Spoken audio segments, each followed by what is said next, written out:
here is the end of tonight's bout. We have two co-main events and one main event for the evening. But before anything else, we will hear a special message from Doc Vince from MMA Davao. Doc Vince Vicente.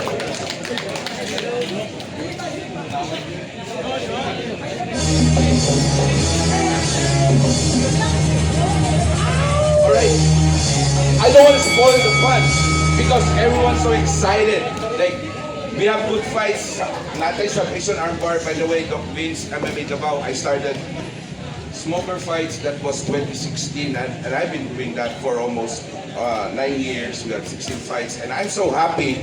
Daghan kay salamat sa inyo ang tanan for supporting the MMA diri because we need each other so that mugawas ang ato ang mga local talents. So first, what I want you to do, request ako, if you can do that for me, go to your Facebook page, like, share, and follow, not my page, but RFL page.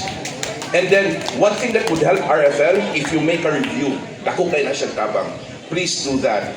And then, support local MMA, mga tagagawas. I'm so happy na namo dire. And again, I want to congratulate everyone. I don't want to take all the fire, but okay lang sa inyo, mag-vlog ko gamay, and I'll take a reaction from you guys. Okay lang? Okay, thank you. Oh, burak na vlogger ah. Hello, this is Doc Vince. I'm here in the RFL event, and I'm so happy na naan mga tao dito. So, woo! Oh, shout out! Kinsay shout out! Shout out daw din na side. Ah, mingaw. Dito po. Shout out! Di ako sinta natin. Ay, di ako magsusilat natin. So for that, I'm so thankful. God bless you all. God bless the event. And keep on fighting. Good fight, MMA Davao. And RFL, support the sport.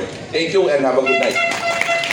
Once again, that's Doc Vince Vicente of MMA Davao. And of course, again, let's support our local talents. Alright? So thank you so much, Doc, for the inspiring words.